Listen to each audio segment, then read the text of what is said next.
जब गीता जी में व्रत के लिए मना किया गया है, तो फिर आप एकादशी के दिन भूखे क्यों मरते हो? तुम भटक गए हो, तुम्हें इन सब ज्ञान नहीं है, इसलिए ऐसा बोल रहे हो। नाराज ना हो स्वामी जी, आप मेरी शंका का समाधान नहीं करेंगे तो कैसे बात बनेगी?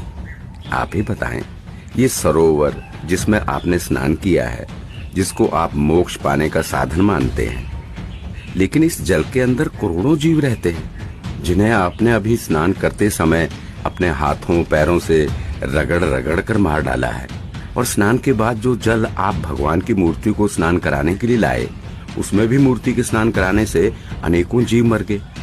और आप कहते हैं कि आप जीव हिंसा नहीं करते। एक और बात स्वामी जी, यदि इस सरोवर में नहाने से आपकी मुक्ति संभव है, तो फिर इस जल में रहने वाले जीव जंतुओं को तो निश्चित ही मोक्ष प्राप्त हो जाना चाहिए। हे धर्मदास, ये साधना व्यर्थ है, क्योंकि ये गीता शास्त्र के विरुद्ध है। समझ गया, अंततः तुमने अपने धर्म का परिचय दे ही दिया। तुम एक मुसलमान हो, इसीलिए ऐसी बातें कर रहे हो, क्योंकि एक मुसलमान ही हिंदू धर्म पर सवाल उठा सकता है।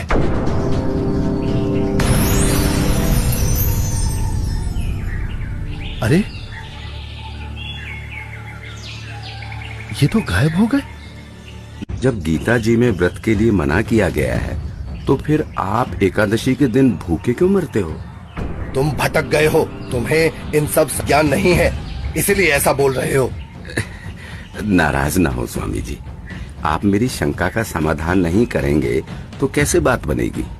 आप ही बताएं, ये सरोवर जिसमें आपने स्नान किया है, जिसको आप मोक्ष पाने का साधन मानते हैं, लेकिन इस जल के अंदर करोड़ों जीव रहते हैं जिन्हें आपने अभी स्नान करते समय अपने हाथों पैरों से रगड़ रगड़ कर मार डाला है। और स्नान के बाद जो जल आप भगवान की मूर्ति को स्नान कराने के लिए लाए, उसमें भी मूर्ति के स्नान कराने से अनेकों जीव मर गए। और आप कहते हैं कि आप जीव हिंसा नहीं करते। एक और बात स्वामी जी, यदि इस सरोवर में नहाने से आपकी मुक्ति संभव है, तो फिर इस जल में रहने वाले जीव जंतुओं को तो निश्चित ही मोक्ष प्राप्त हो जाना चाहिए। हे धर्मदास, ये साधना व्यर्थ है, क्योंकि ये गीता शास्त्र के विरुद्ध है।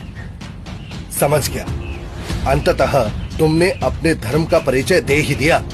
तुम एक मुसलमान हो, इसीलिए ऐसी बातें कर रहे हो, क्योंकि एक मुसलमान ही हिंदू धर्म पर सवाल उठा सकता है।